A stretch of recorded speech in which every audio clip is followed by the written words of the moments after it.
नमस्कार, मैं हूं राहुल शर्मा और आप देख रहे हैं SP9 न्यूज। स्वागत है आपका हमारे इस खास प्रोग्राम में। आज हम अपने प्रोग्राम में बात करेंगे मायावती की। जी हाँ, मायावती ने पीएम मोदी और सीएम कह सकते हैं आदित्यनाथ, उत्तर प्रदेश के सीएम योगी आदित्यनाथ और पीएम नरेंद्र मोदी को नसीहत दी है। उन्होंने कहा कि ईमानदारी से करें अच्छे दिन लाने का प्रयास। जी हाँ, आरोप देखिए, बहुजन समाज पार्टी बसपा की राष्ट्रीय अध्यक्ष मायावती ने देश व प्रदेशवासियों को रंगों के पर्व होली की हार्दिक शुभकामनाएं दी थी। साथ ही मोदी और योगी सरकार को नसीहत देते हुए कहा था कि लोगों के जीवन में खुशियां और मुस्कान लाने के लिए भाजपा की केंद्र व राज्य सरकार को सही व ईमानदार प्रयास करने की जरूरत है। यहाँ अपने बयान में उन्होंने शुभकामनाएं का संदेश देते हुए बसपा प्रमुख ने कहा कि समस्त देशवासियों को होली के त्योहार की शुभ अवसर पर उन्होंने शुभकामनाएं दी थी। उन्होंने कहा था कि रंगों व उमंगों के त्योहार होली को सादगी, आपसी भाईचारे एवं सांप्रदायिक सौहार्द व सद्भावना के साथ मनाकर लोगों को होली की खुशियों को दोगुना करने का प्रयास करना चाहिए। मायावती ने इस मौके पर कुदरत से भी प्रार्थना की व गरीबों, बेरोजगार व अन्य अति जरूरतमंदों के जीवन में खुशियों लाकर उनके जीवन में मुस्कान लाए, ये बात की। और साथ ही साथ उन्होंने नसीहत भी दी कि सीएम योगी आदित्यनाथ और पीएम मोदी खास तौर पर ध्यान रखें कि वो जो है अच्छे दिन ईमानदारी से लाए। देखिए, आपको मैं बता दूं, अच्छे दिन की बात की जाती थी, पीएम मोदी ने कहा था कि अच्छे दिन लाए जाएंगे। ऐसा नहीं है कि बीजेपी ने काम नहीं किया है, बीजेपी ने काम किया है, सरकार ने काम किया है, लेकिन सरकार ने ऐसे भी काम किए हैं जिसको हम नजरअंदाज नहीं कर सकते। जी हाँ, अगर मैं बात करूं, सरकार को 4 साल हो चुके हैं और कहीं ना कहीं जिस तरह से मायावती ने नसीहत दी है पीएम मोदी की, अगर मैं बात करता हूं तो बिल्कुल सही नसीहत दी है। ईमानदारी से करें अच्छे दिन लाने का प्रयास। 4 साल में देखिए, अगर मैं बात करूं, बीजेपी की सरकार में काम तो हुआ है, लेकिन बहुत से काम ऐसे हैं जो सही ढंग से नहीं हुए। एक तो मैं आपको यहाँ पर बता देना चाहता हूँ कि जिस तरह से नीरव मोदी का मामला सामने आया, घोटाले का आरोप लगा, और दूसरी बात मैं आपको यहाँ पर बता देता हूँ कि जिस तरह से नीरव मोदी के साथ साथ आपको मैं यहाँ पर बता दूँ कि जीएसटी का मामला सामने आया, बेरोजगारी का मामला सामने आया। तो कुल मिलाकर ये है, यहाँ पर देखने को मिला है कि 4 साल के अंतराल में सरकार ने कई ऐसे भी काम किए हैं जिससे जनता नाखुश नजर आई, जिससे जनता परेशान हुई और कहीं ना कहीं उनकी परेशानी बढ़ी। और देखिए, सबसे बड़ी बात तो यह है कि अगर मैं बात करूं सीएम योगी आदित्यनाथ की, तो उत्तर प्रदेश को बेहतर बनाने के लिए, उत्तर प्रदेश की छवि को बेहतर बनाने के लिए उन्होंने कई कदम भी उठाए थे, जैसे कि पहले उठाए थे और अब देखने को मिल रहा है अपराध मुक्त बनाने के लिए सीएम योगी आदित्यनाथ ने कई कदम उठाए, और साथ ही साथ किसानों के कर्ज माफी और कई तमाम तरह की बातें उन्होंने कही हैं। तो देखिए, अगर मैं बात कर रहा हूँ मायावती की, तो मायावती ने जिस तरह से कहा है कि ईमानदारी से करें अच्छे दिन लाने का प्रयास, तो वाकई में कहीं ना कहीं मायावती का जो निशाना है वो सही है।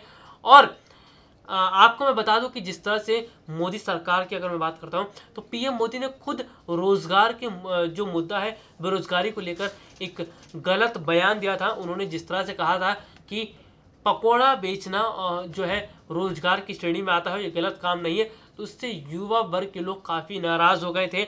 और उनका मानना ये था कि अब इतनी मेहनत करने के बावजूद जो डिग्रियां उनको ली हैं, जो डिग्रियां उन्होंने ली हैं, उन डिग्रियां को लेने के बावजूद क्या अब वो इतनी कह सकते हैं अब वो कह सकते हैं सड़कों पर पकोड़े और चाय बेचेंगे। जी हाँ, जिस तरह का बयान पीएम मोदी ने दिया था, युवा वर्ग के लोग काफ़ी नाराज थे। और जीएसटी का मामला अगर मैं बात करूँ, जीएसटी की वजह से व्यापारी वर्ग काफ़ी नाराज़ है। व्यापारी वर्ग के लोगों का कहना है कि जिस तरह से सरकार ने कमर तोड़ रखी है, जिस तरह से जीएसटी की वजह से व्यापारी जो है उनका धंधा चौपट हो गया है और अब उनकी जो कह सकते हैं रोजगार है वो खत्म होता हुआ नज़र आ रहा है।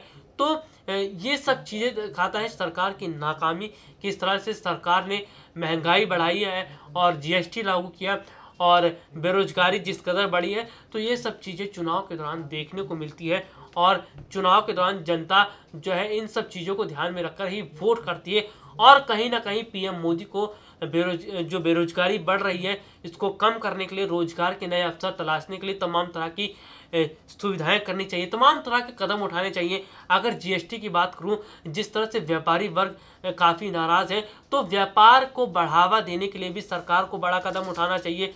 और जिस तरह से नीरव मोदी वाले मामले में देखने को मिला कि घोटाला हुआ है, तो इस मामले पर भी सरकार को कहीं ना कहीं सोचना चाहिए। और विपक्ष ने इस मामले पर निशाना भी साधा था। तो ये सब चीज़ें दिखाता है कि सरकार जो है उन्होंने लापरवाही किस कदर बरती है, और लापरवाही के चलते ही ये सब चीज़ें हुई हैं। और एक तरफ अगर मैं बात करता हूँ योगी आदित्यनाथ की, तो योगी आदित्यनाथ ने सूबे को, उत्तर प्रदेश को बेहतर बनाने के लिए, उसकी छवि को बेहतर बनाने के लिए कई कदम उठाए हैं, कई तरह की जो है कोशिशें की हैं। और जैसे कि मैंने आपको बताया भी कि किसानों की कर्ज माफी के साथ साथ उन्होंने यूपी में अपराध को कम करने के लिए कई तरह की कोशिश की हैं। तो ये सब कोशिशें दिखाती हैं कि सरकार ने काम तो किया है, लेकिन और काम करने की ज़रूरत है। जी हाँ, अगर मैं बात करूँ मायावती की, तो मायावती ने जिस तरह से नसीहत दी है और कहा है कि वो अच्छे जो दिन लाने की बात की है, ईमानदारी से उसको काम करें। हालांकि 2019 की अगर मैं रुख करता हूं उसकी तरफ की मैं बात करता हूं, तो 2019 में लोकसभा का चुनाव नज़दीक है। बीजेपी और कांग्रेस जो है दोनों इस बात की कवायद कर रही है कि आखिरकार चुनाव कैसे जीता जाए। चुनाव जीतने के लिए हर स्तर पर कोशिश की जा रही है, हर तरह तरह के हथकंडे अपनाए जा रहे हैं, तमाम तरह की जो है एक कह सकते हैं रणनीतियां बनाई जा रही हैं। बीजेपी अध्यक्ष जो अमित शाह हैं वो तमाम तरह की रणनीतियां बना रहे हैं, वहीं योगी आदित्यनाथ भी तमाम तरह की रणनीतियां बना रहे हैं। तो 2019 के लिए जिस तरह की कवायद शुरू कर दी गई है, जिस तरह से चुनाव जीतने के लिए काफ़ी कोशिशें की जा रही है, ये सब चीज़ें दर्शाता है कि बीजेपी चुनाव जीतने के लिए किस तरह की कोशिश कर रही है। वहीं अगर मैं बात करूँ कांग्रेस की, जी हाँ, कांग्रेस पार्टी के अध्यक्ष राहुल गांधी भी कोई कोर कसर नहीं छोड़ रहे हैं। आपको बता दूं कि उन्होंने सोशल मीडिया का इस्तेमाल किया है पार्टी का प्रचार प्रसार करने के लिए। वो अपने नेताओं को कई तरह की नसीहत दे रहे हैं कि किस तरह की बातें करनी है, किस तरह से प्रेस कॉन्फ्रेंस करनी है, और इस तरह की बयानबाजी नहीं करनी है जिससे पार्टी पर बुरा असर पड़े। तो दोनों ही तरफ से जो है चुनाव जीतने के लिए तमाम तरह की कोशिशें की जा रही है। अगर मैं बात करूं कांग्रेस की, तो कांग्रेस आरोप लगाती रही कि बीजेपी की सरकार में इतना घोटाला हुआ है, और नीरव मोदी के मामले को लेकर उन्होंने बीजेपी पर जो है बहुत ज़्यादा तंज कसा था, पीएम मोदी पर भी तंज कसा था कांग्रेस ने। लेकिन अब मैं बात करूं तो कांग्रेस जो है अब खुद चुप हो गई है। दरअसल इसकी बड़ी वजह यह है कि अगर मैं बात करूं कांग्रेस की, तो जी हाँ, पंजाब के सीएम कैप्टन अमरिंदर के जो दामाद हैं उन पर भी जो है ओरिएंटल बैंक ऑफ कॉमर्स से घोटाले का आरोप लगा है। ये तो बात हुई पंजाब के सीएम की, और साथ ही साथ आपको मैं बता दूं कि कार्ति चिदंबरम का मामला भी अब तूल पकड़ता जा रहा है। जिस तरह से ईडी ने छापेमारी की है और ईडी ने कार्ति चिदंबरम से पूछताछ की है, तो ये सब चीजें दर्शाता है कि कांग्रेस की मुश्किलें किस कदर बढ़ गई है, और कहीं ना कहीं अब कांग्रेस ने चुप्पी साध ली है। वहीं अगर मैं बात करूं बीजेपी की, तो बीजेपी ने अब तंज कसना शुरू कर दिया है। जी हाँ, बीजेपी अब कोई मौका नहीं छोड़ रही कि वो कांग्रेस पर तंज ना कसे। आपको मैं बता दूं कि बीजेपी की सांसद मीनाक्षी लेखी ने एक ट्वीट कर कहा कि कार्ति चिदंबरम की गिरफ्तारी ने राहुल गांधी को उनकी नानी याद दिला दी। तो देखिए अब किस तरह से ट्वीट किया जा रहा है, ट्विटर वार शुरू हो गया है और राहुल गांधी पर जो है ट्वीट किया जा रहा है इस तरह को लेके।